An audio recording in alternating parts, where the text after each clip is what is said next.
Hello guys, welcome to my YouTube channel farmers love. तो आज की जो अपनी क्लास होने वाली है सोरघम ज्वार के बारे में, अपन जो भी स्टडीज है, जो भी इसमें स्टेप बाय स्टेप जो भी करना है ना, वो पूरा एक ही क्लास में स्टडीज करेंगे। मतलब एक ही क्लास काफी होगी ज्वार के लिए, आपको और क्लासेस नहीं देखनी पड़ेगी प्रॉपर वे में। अगर आज की क्लास की बात करूं मैं, तो जो बीएससी एग्रीकल्चर हॉनर्स पार्ट 2 जो है, मतलब सेकेंड ईयर के फर्स्ट सेम में जो आपके एग्रोनॉमी सब्जेक्ट चल रही है क्रॉप प्रोडक्शन वाली, उसका 6, 7, 8 तीनों टॉपिक्स, ठीक है 6, 7, 8 तीन टॉपिक्स एक साथ क्लियर होने वाले हैं, क्योंकि तीनों टॉपिक्स में ही ज्वार की फसल के बारे में दे रखा है, स्टडीज के बारे में।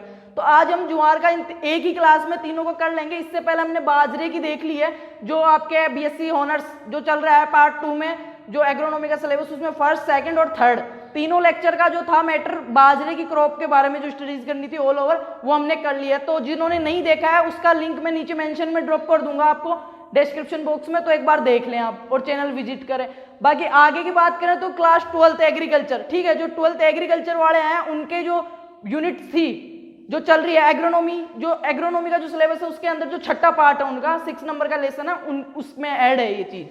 तो ये बीएससी जो सेकंड ईयर वालों के लिए है, 12th एग्रीकल्चर वालों के भी सिलेबस की है, और भी जो एग्जाम्स है जेट हो गया, आईसीआर, बीएचयू, सुपरवाइजर, डब्ल्यूएडीओ, एनएससी, जो भी आपका प्री पीजी, सभी एग्जाम्स के लिए A to Z agriculture exams के लिए बहुत ही इंपॉर्टेंट होने वाली है आज की क्लास। क्योंकि ये जो ज्वार, बाजरा, मक्का, ये क्या राजस्थान की मुख्य फसलें हैं और इनमें से क्वेश्चंस पुट अप होने के बहुत ज्यादा चांसेस रहते हैं। तो ऐसा नहीं होगा कि इससे बाहर जाएगा, और आप बीएससी के हो या 12th के हो, आपके लिए बहुत ही ज्यादा यूजफुल होने वाली है।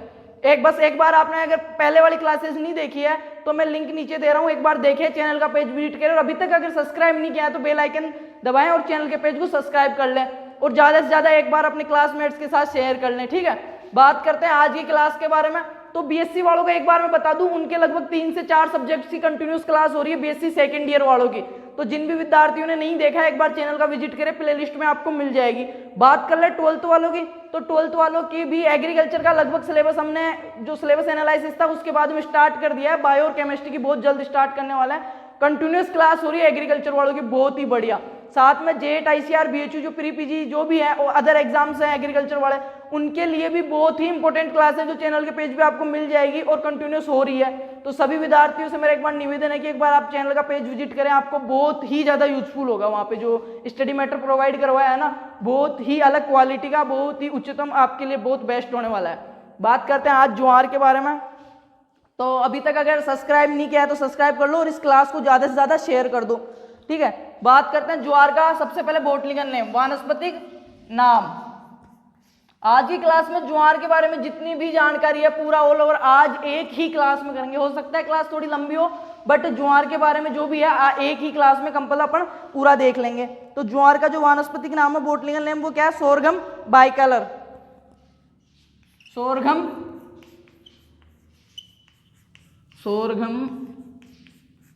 बाइकलर, सोरघम बाइकलर या सोरघम बाइकलर हो गया। ये तो बात हो गई ज्वार के नाम की। बात करते हैं ज्वार के जो फैमिली, जो कुल है उसकी, कुल या फैमिली की। तो ये भी ग्रेमिनी परिवार का ही सदस्य है। ग्रेमिनी या पोएसी जिसको बोलते हो आप, ग्रेमिनी, पोएसी या घासकुल, ठीक है, ये ज्वार भी उसी परिवार का है। सोरघम बाइकोलर जो है ग्रेमिनी या पोएसी कुल का ही है। बात करें नेक्स्ट ज्वार के बारे में कि इसका नाम तो देख ही लिया, सोरघम बाइकोलर, कुल ग्रेमिनी, पोएसी या घासकुल हो गया। पुष्पक्रम पेनिकल, जो इसका पुष्पक्रम है वो क्या है? पेनिकल। पेनिकल। एक चीज फिर से मैं बता रहा हूं, ये क्लास बीएससी हो या एग्रीकल्चर के किसी भी फील्ड के एग्जाम की प्रिपरेशन कर रहे हो, आपके लिए बहुत ज्यादा यूजफुल होने वाली है। एंड तक देखें। और बीएससी वालों का मैंने बता ही दिया कि उनकी जो एग्रोनॉमी चल रही है सेकंड ईयर में, उसका 6ठा, 7वां, 8वां 3 लेक्चर कंप्लीट होने वाले हैं यहाँ पे। 12th वालों का जो 6 नंबर का पार्ट है फसलों उत्पादन, उसमें हमने बाजरे की फसल देख ली और अब देख रहे हैं ज्वार। इसके बाद में जो भी नेक्स्ट क्रॉप है अपनी, मक्का है, धान है, सब कुछ सीरियल वाइज अपन देखते रहेंगे। तो बात करते हैं ज्वार की। सोरघम बाइकोलर, कुल ग्रेमिनी, पोएसी, घासकुल, पुष्पक्रम हो गया पेनिकल। आगे देखते हैं इसका जो फल प्रकार होता है वो होता है कैरियोप्सिस। जो फल प्रकार होता है फ्रूट टाइप, वो कौन सा होता है? कैरियोप्सिस।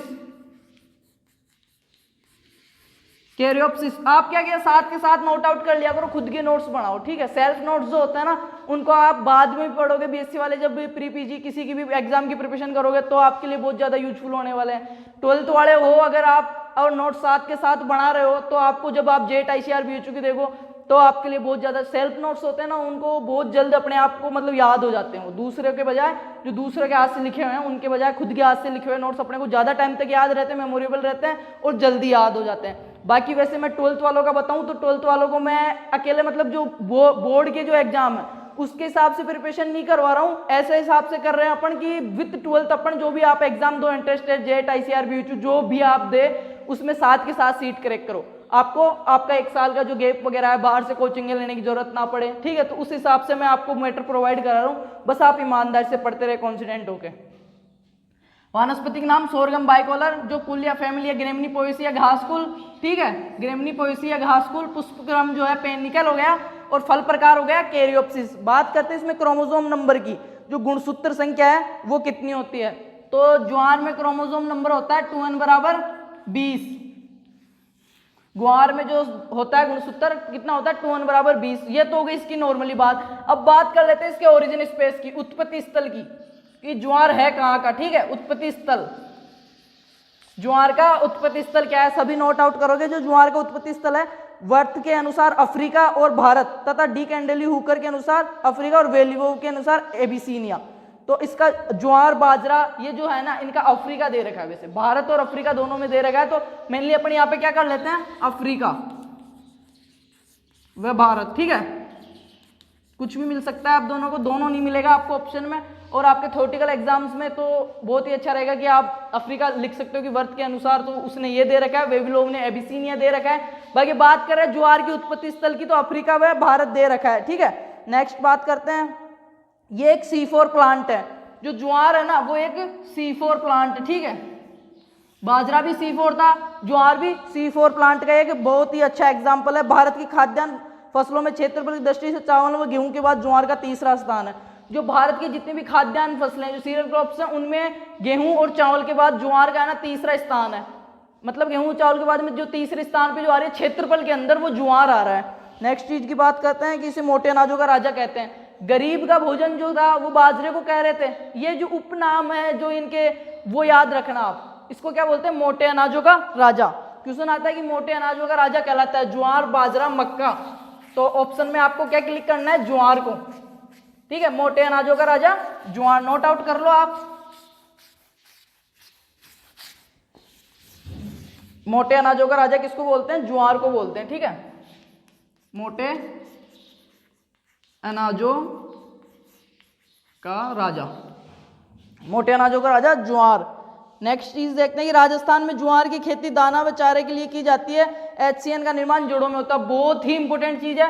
क्वेश्चन आता है हाइड्रोसाइन जो वो होता है HCN, जिससे पशु मर जाते हैं या जहरीला पाया जाता है। इसका आता है कि इसका निर्माण कहाँ पे होता है। एक चीज समझोगे, इतने दिन पता था या नहीं था कोई फर्क नहीं पड़ने वाला, अब देख लेना। जो HCN होता है ना उसका निर्माण तो जड़ों में होता है, ठीक है। प्लांट की जो रूट्स हैं उनमें होता है इसका निर्माण तो HCN का। और ये संश्लेषित कहाँ पे होता है, पत्तियों के अंदर, मतलब सॉरी निर्माण तो जड़ों में हो रहा है, ठीक है।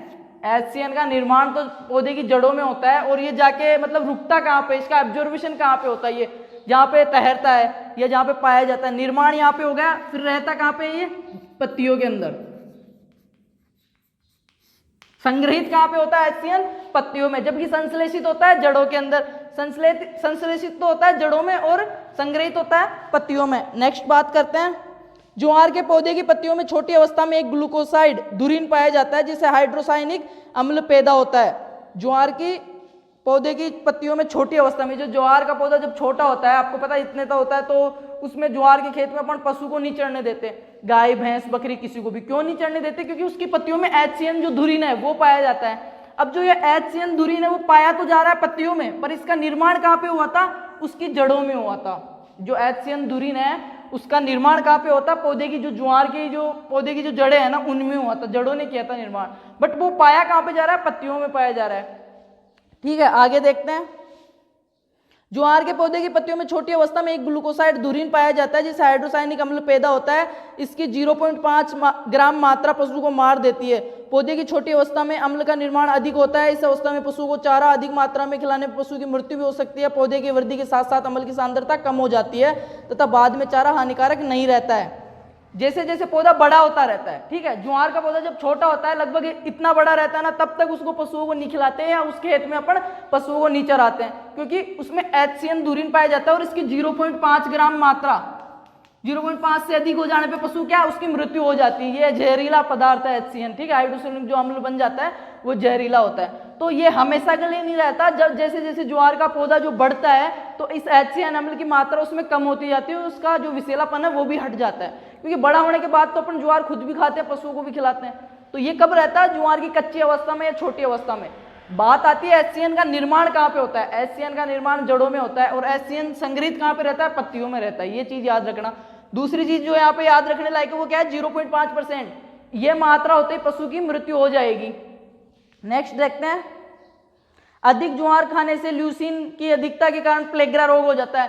प्लेग्रा जो गंजापन जो रोग हो जाता है मनुष्य के अंदर, प्लेग्रा या गंजापन, उसका एक सबसे बड़ा रीजन ये भी है कि ज्वार की अधिकता के कारण, ठीक है, प्लेग्रा देखोगे, प्लेग्रा रोग, ठीक है, प्लेग्रा या गंजापन जो रोग है वो किससे हो जाता है, ज्वार खाने से अधिकता से, मतलब ज्वार अधिक मात्रा में यूज कर रहे हैं। ज्वार में क्या पाया जाता है, ल्यूसीन, ल्यूसीन, ये चीज नोट आउट कर लोगे आप। एक तो HCN वाली कि छोटी अवस्था में अधिक पाया जाता है, 0.5 से अधिक होने पर पशु की मृत्यु हो जाती है। जैसे जैसे ज्वार के पौधे बढ़ते जाते हैं इसका हानिकारक प्रभाव कम होता रहता है, ये चीज हो गई नोट आउट। HCN का निर्माण जड़ों में होता है और ये संग्रहित पत्तियों में होता है। नेक्स्ट चीज देखोगे कि ज्वार के अंदर ल्यूसीन की मात्रा पाई जाती है, ल्यूसीन अम्ल की, जिसको अधिक मात्रा में यूज कर लेते हैं ना ज्वार का खाने के अंदर अपन, तो फिर क्या होता है, प्लेग्रा या गंजापन रोग हो जाता है। ज्वार प्रोटोगायनी फसल है क्योंकि मादा जननांग नर जननांग से पहले परिपक्व होता है। एक होता है प्रोटोएंड्री, एक होता है प्रोटोगायनी। प्रोटोगायनी दो टर्म्स होती है, प्रोटोएंड्री और प्रोटोगायनी। ये जो मैं आपको जो अपन पढ़ेंगे ना इनका क्लासिफिकेशन वगैरह फ्रूट्स, तब बहुत अच्छे से पढ़ा दूंगा, बट यहाँ पे थोड़ा सा मैं बता देता हूँ, शब्द आया है तो अपना, क्योंकि यहाँ से क्वेश्चन पुट अप होने के बहुत ज्यादा चांसेस रहते हैं, तो थोड़ा सा मैं आपको बता देना चाहता हूँ प्रोटोगायनी के बारे में। तो ये क्या है कि ज्वार एक प्रोटोगायनी फसल है क्योंकि मादा जननांग नर जननांगों से पहले परिपक्व होते हैं। जो ज्वार के अंदर जो मादा जननांग है, पौधे के अंदर जो मादा जननांग पाए जाते हैं वो नर जननांग से पहले परिपक्व होते हैं। उस दशा को, उस कंडीशन को क्या बोलते हैं, प्रोटोगायनी। प्रोटोगायनी में क्या हो रहा है, दोबारा से सुनोगे कि जो नर जननांग है वो जो नर जननांग है सॉरी मादा जननांग है वो नर जननांग से पहले परिपक्व होते हैं। जो मादा जननांग है वो क्या होते हैं, नर जननांग से पहले परिपक्व हो जाते हैं, नर जननांग बाद में होते हैं, उसको क्या बोलते हैं, प्रोटोगायनी। और जिसमें नर पहले होता है उसको प्रोटोएंड्री। ये दो कंडीशंस होती है। तो ज्वार अपनी क्या है, प्रोटोगायनी है। क्यों है गायनी, उसमें जो मादा जननांग है वो नर से पहले परिपक्व हो रहे हैं, इसलिए जो ज्वार है उसको प्रोटोगायनी बोलते हैं, प्रोटोगायनी क्रॉप है एक। ज्वार की प्रोटीन में लाइसिन की मात्रा कम तथा ल्यूसीन की मात्रा अधिक पाई जाती है। ज्वार की जो प्रोटीन है, ज्वार में जो प्रोटीन पाई जाती है उसमें लाइसिन, जो लाइसिन एमिनो अम्ल है, लाइसिन एमिनो अम्ल की मात्रा तो कम पाई जाती है, जबकि ल्यूसीन की अधिक पाई जाती है। मैंने अभी पहले भी बताया कि इसमें ज्वार को अधिक खाने से इसमें जो ल्यूसीन अम्ल पाया जाता है उसकी वजह से क्या हो जाता है, प्लेग्रा या गंजापन रोग हो जाता है। अब वही चीज दोबारा मैं बता रहा हूं कि जो ज्वार की जो प्रोटीन है उसमें लाइसिन एमिनो अम्ल तो होता है कम और ल्यूसीन होता है अधिक, और ल्यूसीन से क्या हो जाता है, प्लेग्रा या गंजापन रोग हो जाता है। नेक्स्ट बात करते हैं कि ज्वार एक एक्सहॉस्टिव फसल है क्योंकि ये भूमि से अधिक मात्रा में पोषक तत्व अवशोषित करती है। सबसे खास बात बताऊं तो ज्वार जो है ना, जहां पे जिस खेत में जवार लगा दी है ना, वो उस मृदा को थोड़ा कमजोर कर देती है, उसकी उर्वर क्षमता को, क्योंकि ज्वार एक एक्सहॉस्टिव फसल है। जो न्यूट्रिएंट्स वगैरह है, मिनरल्स वगैरह है भूमि से, उनको बहुत ही ज्यादा मात्रा में एब्जॉर्वेशन करते हैं ज्वार, भारी मात्रा में उनका अवशोषण कर लेती है। तो अपनी जो नेक्स्ट फसल है, जब ज्वार की फसल को हटा के उसके ऊपर जब दूसरी फसल लगाते हैं ना, तो वो उतनी अच्छा अपने प्रोडक्शन नहीं दे पाती है। क्यों नहीं दे पाती है, क्योंकि जो भी सारे मिनरल्स है जो एब्जॉर्वेशन कर लिया उसने, ज्वार की फसल ने, इसकी जो क्षमता होती है खींचने की, मृदा से जो पोषक तत्व खींचने की क्षमता है वो सबसे ज्यादा होती है, भारी होती है। इस वजह से यह क्या करती है, जितने भी मृदा के अंदर पोषक तत्व है, मिनरल्स है, कार्बन जो भी है, उनका सबका बहुत ही ज्यादा मात्रा में और फसलों के मुकाबले अधिक मात्रा में एब्जॉर्वेशन कर लेती है, खुद यूज में ले लेती है उनको, और उस मृदा की जो उर्वर क्षमता है उसको कम कर देती है या उस मृदा को कमजोर डाल देती है। फिर अपने को उसमें अच्छा प्रोडक्शन लेना है अगर नेक्स्ट क्रॉप में, तो अपने को क्या उसमें फर्टिलाइजर वगैरह जो खाद उर्वरक है वो देने पड़ते हैं, वरना ज्वार के खेत के ऊपर अगर अपन दूसरी फसल ले रहे हैं तो उतना प्रोडक्शन नहीं ले पाएंगे। इसी वजह से ज्वार को क्या बोलते हैं, ज्वार एक एक्सहॉस्टिव फसल है क्योंकि यह भूमि से अधिक मात्रा में पोषक तत्व अवशोषित करती है। ज्वार की मीठी किस्मों में 17% तक शर्करा पाई जाती है। जो ज्वार की मीठी किस्में हैं, ठीक है, ज्वार की जितनी भी मीठी किस्में हैं उनमें 17% तक शर्करा पाई जाती है, 17% तक। ये चीज याद रखना, ज्वार की मीठी किस्मों में 17% तक शर्करा पाई जाती है। ज्वार की जितनी भी मीठी किस्में हैं उनमें 17% तक शर्करा पाई जाती है। नेक्स्ट, जलवायु ज्वार के लिए। अब ये सारी चीजें हमने ज्वार की जो मेनली चीजें थी वो देख ली। अब अपन क्या देखेंगे, ज्वार की फसल उगाने के लिए हमने ज्वार का नाम देख लिया, फैमिली देख ली, उसका पुष्पक्रम देख लिया, पेनिकल जो भी है, ठीक है। पुष्पक्रम के बाद में उसका जो था फल प्रकार था कैरियोप्सिस, वो देख लिया।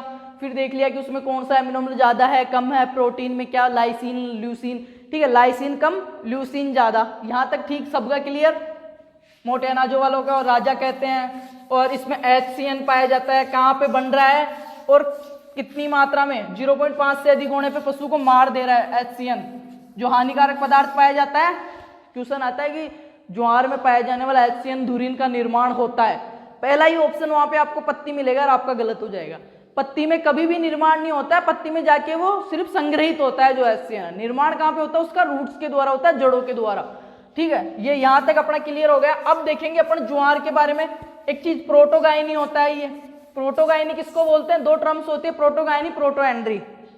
प्रोटोगाइनी किसको बोलते हैं, जिसमें नर से पहले मादा जननांग परिपक्व हो जाते हैं, वो प्रोटोगाइनी कहलाती है कंडीशन। तो अपना ज्वार प्रोटोगाइनी है।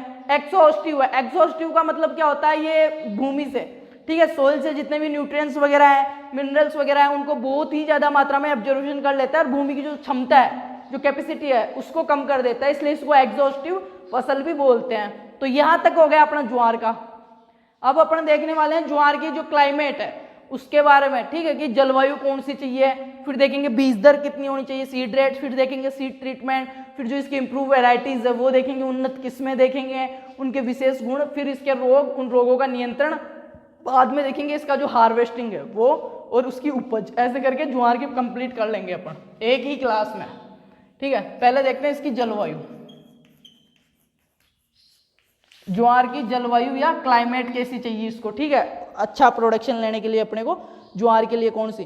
तो ज्वार गर्म जलवायु, ज्वार छोटे दिन का पौधा है, सर्वोत्तम बढ़वार के लिए औसत तापमान 26 से 30 डिग्री, 26 से 30 डिग्री सेल्सियस जो टेम्परेचर है वो इसकी अधिक बढ़वार के लिए, जो ग्रोथ है इसकी वानस्पतिक वृद्धि है उसके लिए, अधिक प्रोडक्शन लेने के लिए, अच्छी ग्रोथ के लिए कितना टेम्परेचर चाहिए, 26 से 30 डिग्री सेल्सियस टेम्परेचर चाहिए अपने को।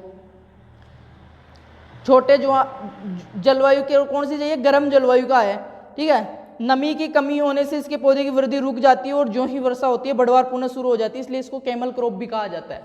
कैमल क्रॉप एक शब्द आएगा अपना, कैमल, बहुत इंपॉर्टेंट है, कैमल क्रॉप के नाम से जानी जाती है, ठीक है। कौन सी फसल जानी जाती है कैमल क्रॉप के नाम से, ज्वार जानी जाती है।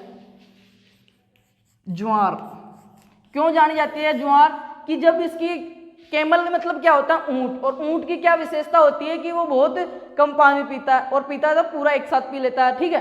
तो इसमें सेम सीन है ज्वार का भी। जब ज्वार की फसल में नमी की कमी हो जाएगी ना तो इसकी बढ़वार रुक जाएगी, ये जलेगा नहीं, खत्म नहीं होगा, पौधा नष्ट नहीं होगा, बढ़वार रुक जाएगी। और जो ही वर्षा होगी अचानक से ये बहुत तेजी से ग्रोथ करेगा, तो इसलिए इसको क्या बोलते हैं, कैमल क्रॉप बोलते हैं, ठीक है। ये चीज याद रखोगे कि कैमल क्रॉप ज्वार को बोलते हैं।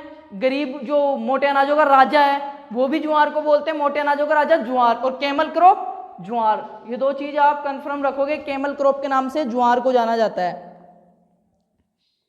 अब देख लेते हैं इसके बारे में, जलवायु देख ली, गर्म और गर्म जलवायु, ठीक है, गर्म जलवायु होनी चाहिए, नमी की कमी होती है, इसकी वृद्धि रुक जाती है, जो ही वर्षा होती है वापस से अपनी ग्रोथ स्टार्ट कर देता है दुगनी गति से, तो इसको कैमल क्रॉप बोलते हैं। बेस्ट जो टेम्परेचर है इसकी जो ग्रोथ के लिए वो कितना है, 26 से 30 degree.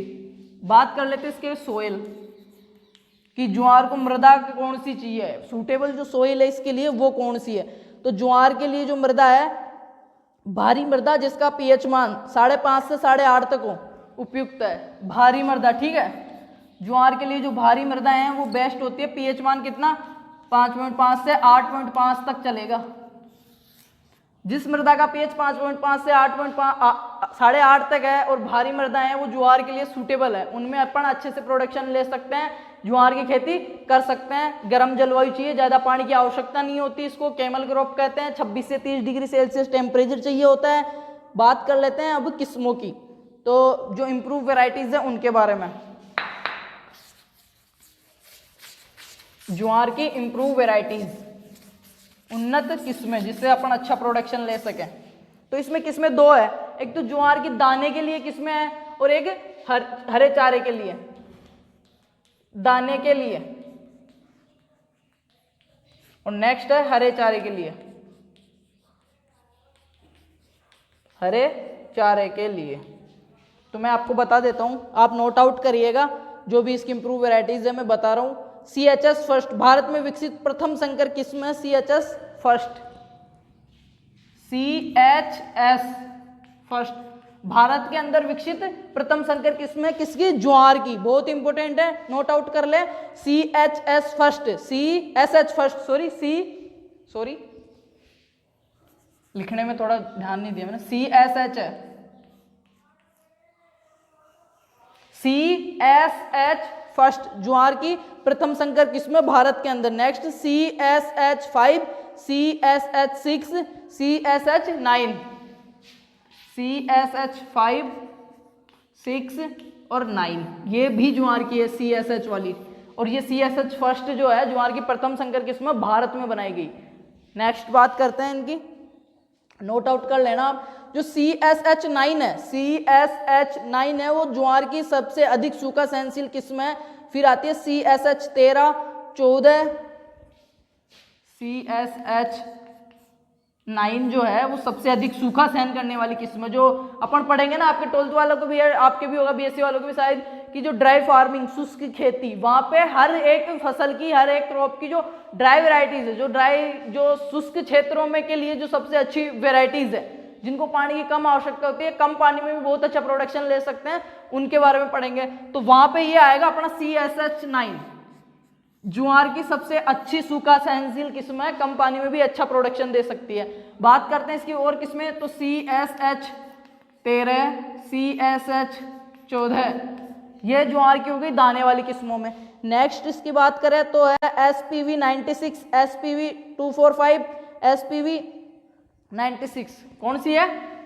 SPV 96, SPV 96 note out कर लो आप। ज्वार की जो किस्में है ना, SPV 96, SPV 245 और 346, 245 और 346 ये भी तीनों ज्वार की ही किस्में हैं, सोरगम बाइकोलर ज्वार।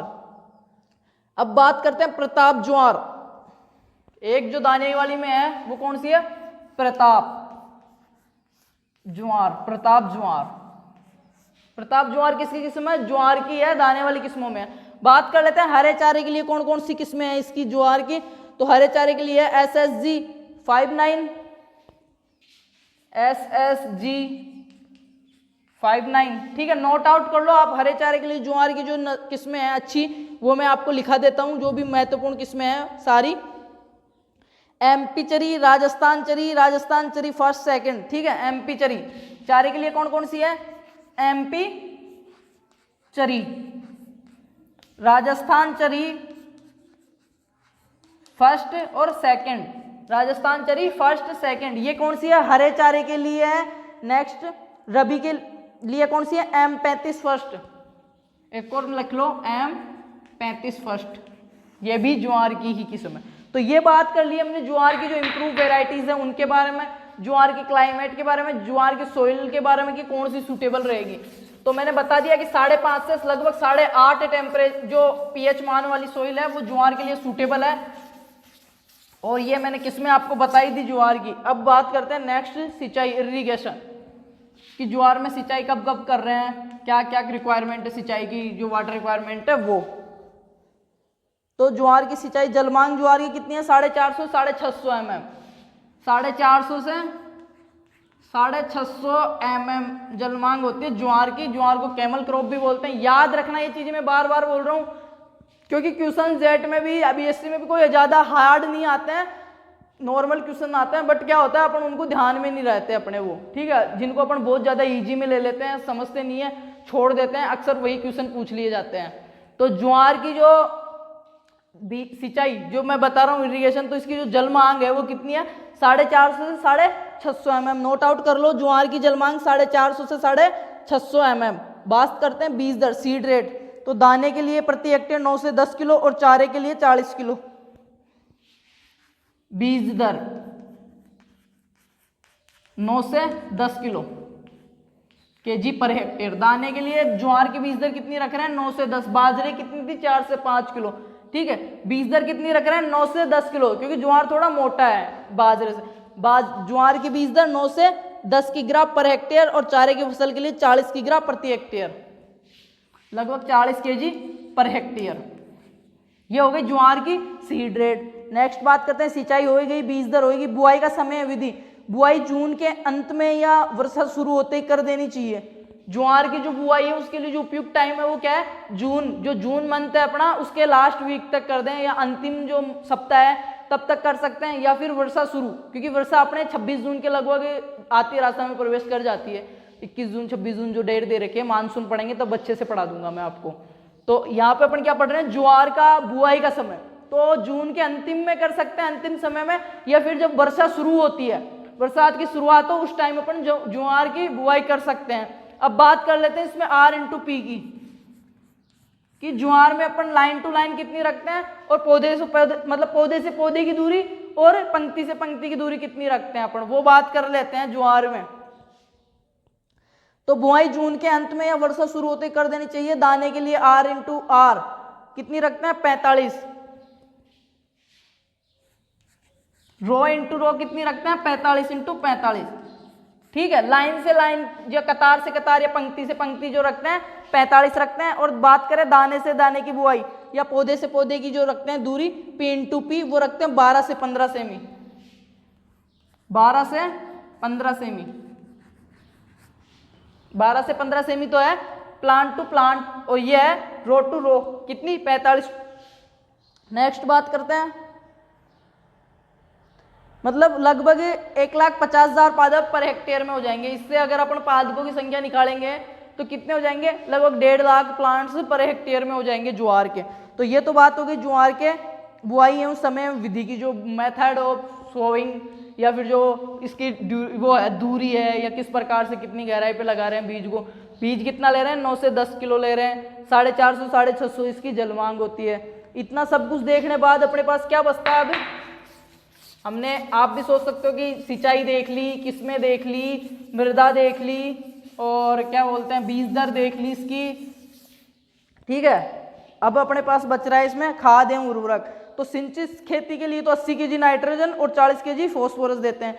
सिंचित क्षेत्रों में क्या 80 किलो नाइट्रोजन और 40 केजी फॉस्फोरस पर हेक्टेयर के हिसाब से अपन दे देते हैं, तो अच्छा प्रोडक्शन ले पाते हैं।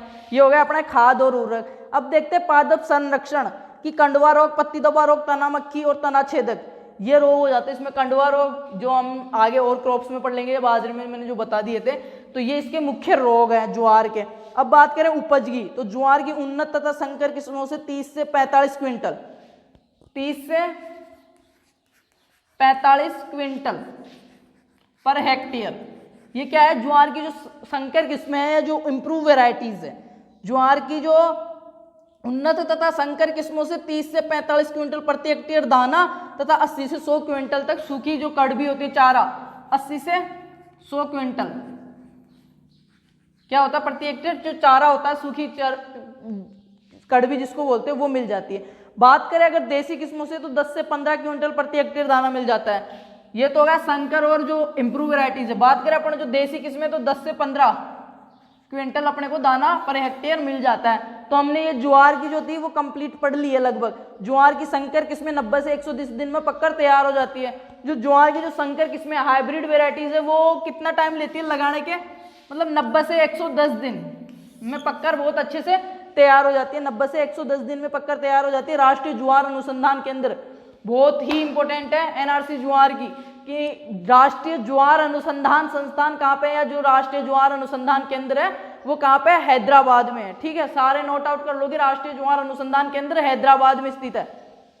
राष्ट्रीय ज्वार अनुसंधान केंद्र हैदराबाद आंध्र प्रदेश में है। तो ये ज्वार की कंप्लीट हो गई है अपनी। इससे पहले बाजरे की देख ली है और क्लासेज हो रही है। फिर से मैं एक बार यही कहना चाहूंगा, जिन्होंने नहीं देखा एक बार चैनल का पेज विजिट करें, सारी क्लासेज देखें और मेरे को फीडबैक दे, कमेंट्स बॉक्स में आप मेरे को बताएं। ठीक है, बाकी सभी को धन्यवाद क्लास लेने के लिए। अपने सहपाठियों को बताएं कि बीएससी की, 12th की, जेट ICR वालों की, सबकी यहाँ पे क्लास हो रही है बहुत अच्छे से। ठीक है, थैंक यू।